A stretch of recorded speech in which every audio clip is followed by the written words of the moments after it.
Shalom Jemaat GKI PTI. Situasi pandemi ini menuntut kita untuk beradaptasi dengan kebiasaan baru, yaitu melakukan ibadah secara daring atau yang biasa kita kenal dengan ibadah online.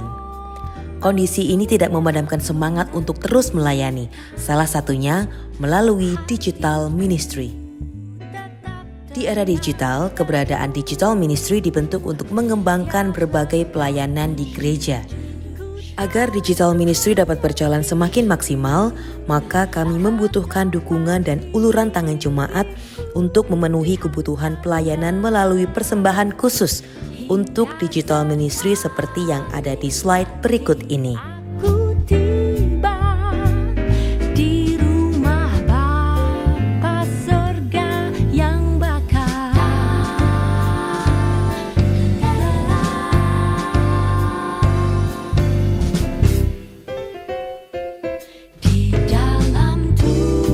Besar harapan kami hal ini dapat diterima dengan baik. Terima kasih atas perhatiannya. Stay safe. Tuhan Yesus memberkati.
satukan dengan kasih-Mu yang kekal.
Batu karang yang teguh, Kau tempatku berteduh, karena dosaku berat dan kuasanya menyesat.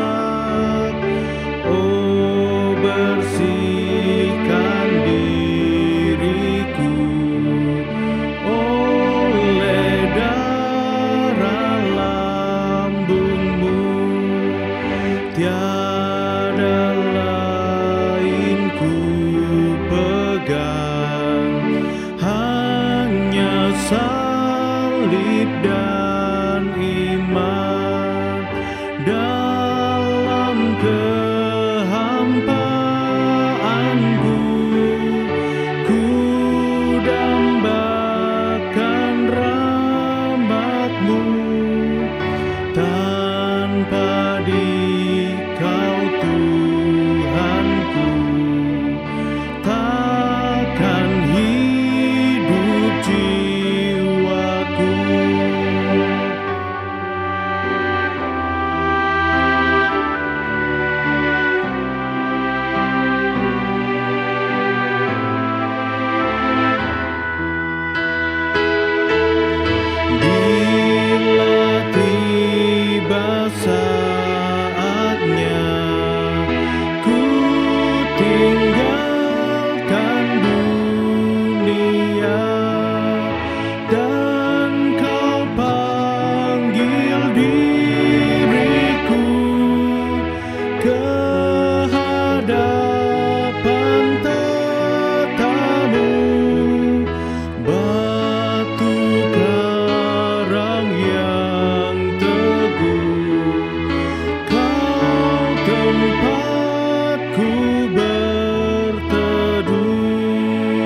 Saudara-saudara, jemaat yang dikasihi Tuhan Yesus, bacaan firman Tuhan pada hari ini terambil dari kitab Filipi pasal 4 ayat 1 sampai dengan ayat yang ke-9. Filipi pasal 4 ayat 1 sampai dengan ayat yang ke-9. Demikian sabda Tuhan. Karena itu, saudara-saudara yang kukasihi dan yang kurindukan, sukacitaku dan mahkotaku, berdirilah juga dengan teguh dalam Tuhan, hai saudara-saudaraku yang kekasih. Eudia kunasihati dan Sintihe kunasihati, supaya sehati sepikir dalam Tuhan. Bahkan, kuminta kepadamu juga, Sunsukos, temanku yang setia, tolonglah mereka, karena mereka telah berjuang dengan aku dalam pekabaran Injil bersama-sama dengan Clemens dan kawan-kawanku sekerja yang lain, yang nama-namanya tercantum dalam kitab kehidupan. Bersukacitalah senantiasa dalam Tuhan. Sekali lagi kukatakan, bersukacitalah. Hendaklah kebaikan hatimu diketahui semua orang. Tuhan sudah dekat. Janganlah hendaknya kamu khawatir tentang apapun juga, tetapi nyatakanlah dalam segala hal keinginanmu kepada Allah dalam doa dan permohonan dengan ucapan syukur. Damai sejahtera Allah yang melampaui segala akal akan memelihara hati dan pikiranmu di dalam Kristus Yesus. Jadi akhirnya, saudara-saudara, semua yang benar, semua yang mulia, semua yang adil, semua yang suci, semua yang manis, semua yang sedap didengar, semua yang disebut kebajikan dan patut dipuji, pikirkanlah semuanya itu. Dan apa yang telah kamu pelajari, dan apa yang telah kamu terima, dan apa yang telah kamu dengar, dan apa yang telah kamu lihat padaku, lakukanlah itu. Maka Allah sumber damai sejahtera akan menyertai kamu. Saudara-saudara yang berbahagia adalah kita semua yang mendengarkan firman Allah dan memeliharanya dalam kehidupan sehari-hari. Haleluya. Firman Tuhan pada hari ini kita renungkan dengan tema gereja yang sehati dan sepikir. Saudara-saudara, nasnya diambil dari ayat yang kedua, Filipi 4, ayat yang kedua. Eudia kunasihati dan Sintikhe kunasihati, supaya sehati sepikir dalam Tuhan. Saudara-saudara, kalau kita merenungkan nasihat apa dalam kekinian ini yang sangat penting untuk kehidupan kita selaku gereja. Saya yakin salah satunya adalah sehati sepikir. Itu adalah nasihat. Kalau bukan disebut sebagai yang utama atau terutama, paling tidak adalah nasihat yang sangat penting dalam kekinian kita. Ketika perjumpaan itu mesti kita jaga dengan protokol kesehatan di tengah pandemi ini. Saudara, apa yang tetap dapat mempersekutukan kita? Apa yang tetap dapat mempersatukan kita? Apa yang tetap dapat membuat kita bersama sebagai komunitas jemaat Tuhan? Kesehatian, kesepikiran. Nah, karena itulah menarik ketika Rasul Paulus memberikan nasihat ini, nasihat yang diberikan kepada jemaat. Kalau saudara membaca konteksnya, Filipi pasal 4, Paulus sedang memberikan surat pastoral dan ia memberikan nasihatnya kepada jemaat. Dan dalam konteks bacaan kita bahkan disebutkan ini nasihat-nasihat terakhir, pesan-pesan terakhir. Dalam kehidupan sehari-hari, kita semua memahami, saudara-saudara, bahwa pesan terakhir, nasihat terakhir, itu selalu merupakan hal yang sangat penting dalam kehidupan ini. Sebab itu kalau kita sedang bersama dengan seseorang dan ia berada dalam kehidupan akhirnya, lalu ia memberikan pesan, kita semua mendengarnya dengan baik. Kita semua sangat memberikan perhatian. Tak lain karena kita mengakui bahwa pesan-pesan yang disampaikan pada momen-momen akhir itu pasti pesan yang sangat penting. Nah, Rasul Paulus menyampaikannya di momen akhir, di saat-saat akhir. Paulus menyampaikan sebuah nasihat, ia menyampaikan sebuah pesan kepada jemaat, kepada saudara-saudara sekalian, kepada saya, kepada kita, gerejanya. Apa isi nasihatnya?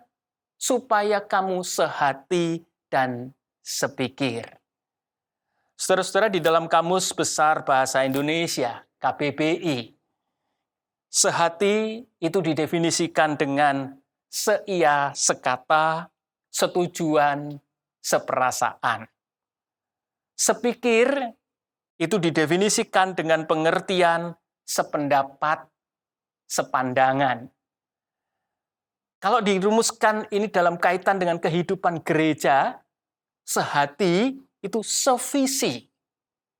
Sepikir itu semisi. Visi dan misi. Sevisi dan semisi. Seia sekata, setujuan, seperasaan. Sependapat, sepandangan. Itulah nasihat yang diberikan oleh Rasul Paulus. Nah, mengapa nasihat ini diberikan? Terutama tentu kepada Eudia dan Sintikhe. Saudara, kita tahu tak ada api tanpa asap. Begitulah kehidupan keseharian mengatakan. Pepatah atau ungkapan sederhana yang bijak itu mau mengajak kita untuk menyadari bahwa kalau sampai ada nasihat diberikan, pasti ada sesuatu yang menyebabkan nasihat itu diberikan. Nah, Rasul Paulus itu memberikan nasihat kepada Eudia dan Sintikhe tentang supaya mereka sehati, sepikir. Saya mau mengajak saudara untuk mengenal sedikit siapa Eudia dan Sintikhe. Kalau saudara membaca versi terjemahan NIV, maka di sana jelas dikatakan woman. Ya. Jadi ini dua orang perempuan. Nah, menarik saudara-saudara, tentu Alkitab tidak terlalu banyak bila dibandingkan dengan laki-laki, orang-orang yang memberi diri, melayani Tuhan, mengabarkan Injil Tuhan. Nah, rupanya Eudia dan Sintikhe adalah dua perempuan di antara yang tidak terlalu banyak itu. yang turut serta melayani. Bahkan dalam bagian bacaan kita, Paulus menyebutkan mereka, Euodia dan Sintihe, kalau saudara membaca ayat yang kedua dan ketiga, di sana kita menemukan Paulus mengatakan begini, mereka telah berjuang dengan aku dalam pekabaran Injil. Struggle, berjuang. Itu berarti Euodia dan Sintihe dideskripsikan sebagai orang-orang baik sesungguhnya. Mereka adalah orang-orang yang memberi diri dan berjuang bersama Paulus dalam rangka pekabaran Injil. Lalu mengapa mereka itu dinasihati supaya sehati sepikir? Saudara-saudara, pasti kita menyadari bersama. Saya merenungkan begini ya.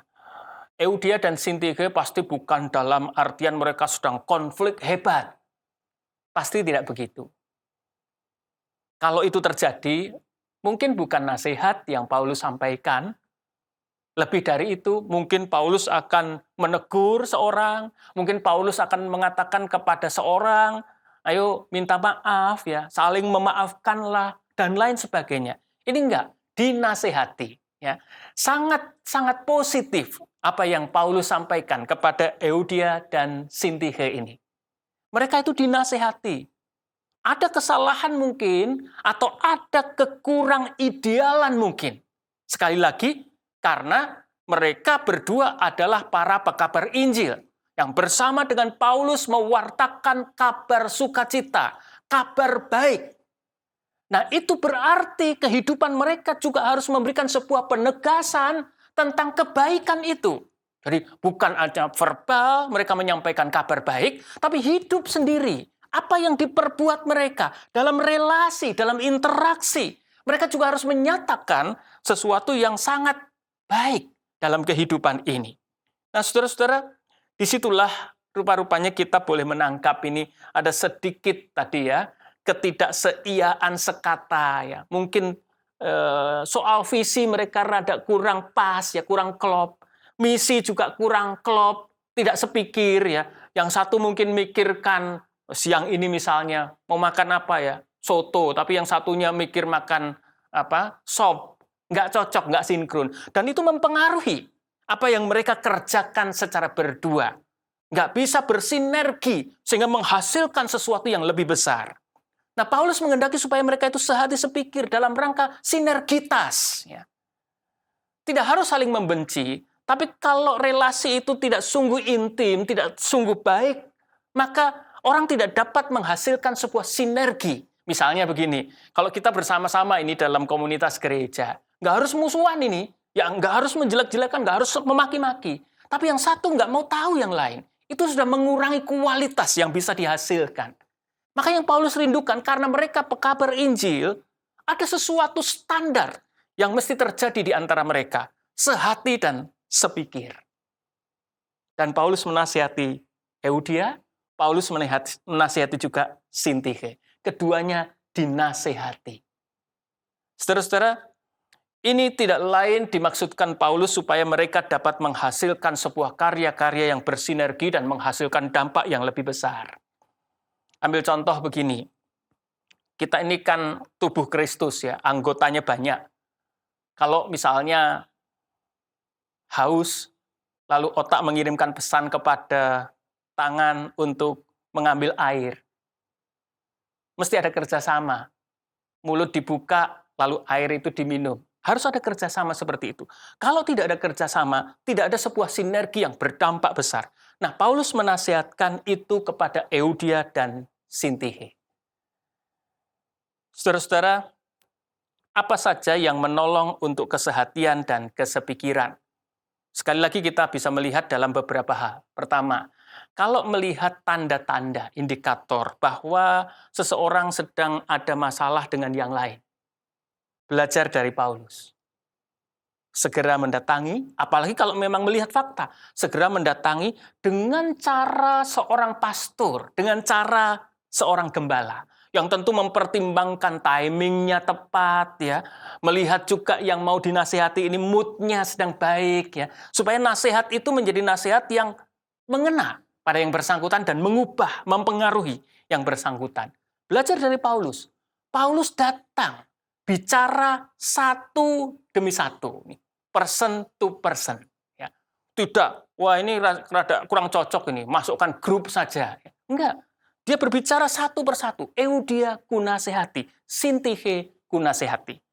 Sebenarnya adalah langkah untuk menjaga kesehatian, langkah untuk menjaga kesepikiran. Menasehati, ya, melakukan sesuatu yang baik. Paulus nggak melempar, aduh nggak enak ini ngomongin orang lain, apalagi ngomongin supaya mereka ini sehati sepikir ini, padahal ini rekan gitu ya. Udah kamu aja yang menasehati, enggak. Dia mengambil peran itu dan dia melakukannya. Itu satu. Tidak membiarkan masalah itu berlarut-larut dan menjadi seperti bola api yang makin besar lalu sulit untuk dikendalikan. Segera Paulus melakukannya. Menasihati Euodia, menasihati Sintihe. Nasihat ini jauh dari kritik bahkan. Nasihat ini jauh dari caci maki pasti. Nasihat itu selalu positif dan konstruktif sifatnya. Membangun kehidupan orang lain. Itu hal pertama. Hal kedua, kita juga bisa belajar di sini, ya. Bagaimana Paulus menunjukkan kepada Euodia, kepada Sintihe, ada banyak kawan-kawan ini seiman, ya.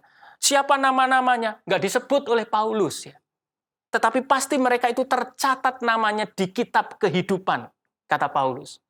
Saudara, kesehatian itu mesti dibangun dalam sebuah kaitan. Barangkali Euodia dan Sintihe ini, karena mereka berkarya luar biasa, mereka ini mungkin merasa siapa ini yang paling besar melakukan pengorbanan ini. Nah, Paulus mau mengatakan, mengingatkan, kita itu hanya bisa sehati dan sepikir kalau semua itu kita pusatkan kepada Kristus, bukan diri kita. Maka arah perhatiannya adalah nama kita itu tercatat di kitab kehidupan.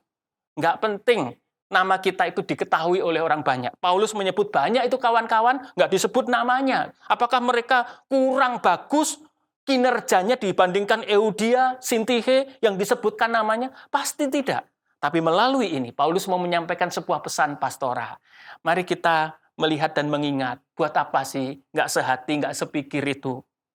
Sebab kita ini sedang berkarya, sedang menjalani kehidupan, sedang melakukan sesuatu, sedang melayani, supaya nama Tuhan dimuliakan. Dan tentu pada akhirnya nama kita itu tercatat di kitab kehidupan. Jadi catatan kita untuk orang-orang itu, apalah artinya? Paulus mau mengatakan itu nothing. Tidak ada artinya. Penghargaan dunia itu bukan itu tujuan kita. Ini adalah cara kedua yang Paulus tunjukkan untuk menjaga kesehatian dan kesepikiran. Yang ketiga, saudara-saudara, kita belajar dari apa yang disampaikan oleh Rasul Paulus pada ayat yang kelima, hendaklah kebaikan hatimu diketahui semua orang. Jadi ini Paulus sedang berbicara ini soal pembuktian diri. Ini selaras dengan kalau saudara membaca pada ayat yang ke-9 bagian akhir. Apa yang kamu lihat, apa yang kamu dengar, apa yang begini, lakukanlah itu. Ini soal integritas. Paulus mau mengatakan kalau engkau adalah orang yang punya kebaikan hati, mari tampakkan itu supaya itu menjadi berkat. Itu yang Paulus katakan. Teologi tanpa teopraksi itu hanya menjadi buah bibir semata.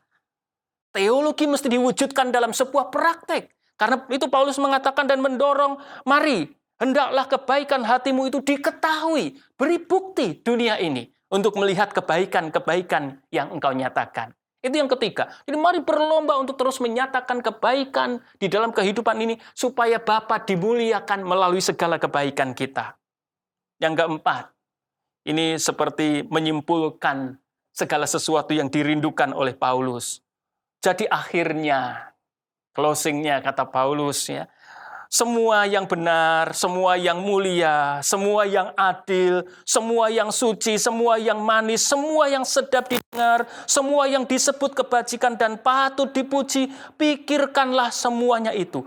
Pikiran mesti diisi dengan hal-hal yang begitu mulia, supaya dari pemikiran muncul aksi-aksi yang juga memberkati kehidupan ini. Nah, kalau itu dilakukan, kesehatian, kesepikiran itu dinyatakan.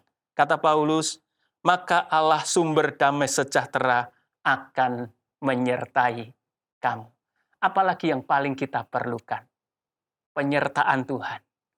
Apapun yang terjadi, maka Allah sumber damai sejahtera itu akan menyertai kamu. kesehatian, kesepikiran. Itu membuat kehidupan kita itu berada dalam genggaman penyertaan Tuhan, dalam damai dan sejahtera. Amin.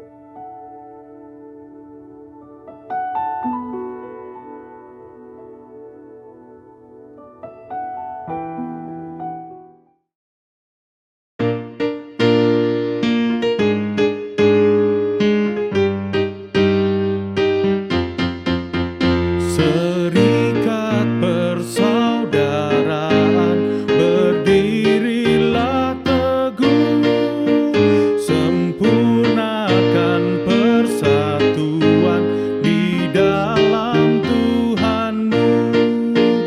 Bersama-sama majulah, dikuatkan iman, berdamai bersejahtera dengan pengasihan. Serikatmu tetap teguh di atas alasan, yaitu satu Tuhanmu dan satulah iman, dan satu juga baptisan, dan Bapa satulah, yang olehmu sekalian dipuji disembah.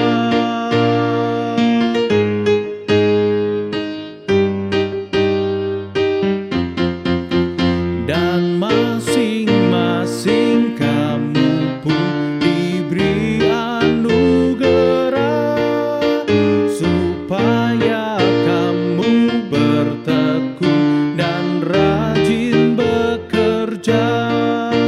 Hendaklah hatimu rendah, tahu Tuhan berpesan, jemaat menurut firman-Nya berkasih-kasihan.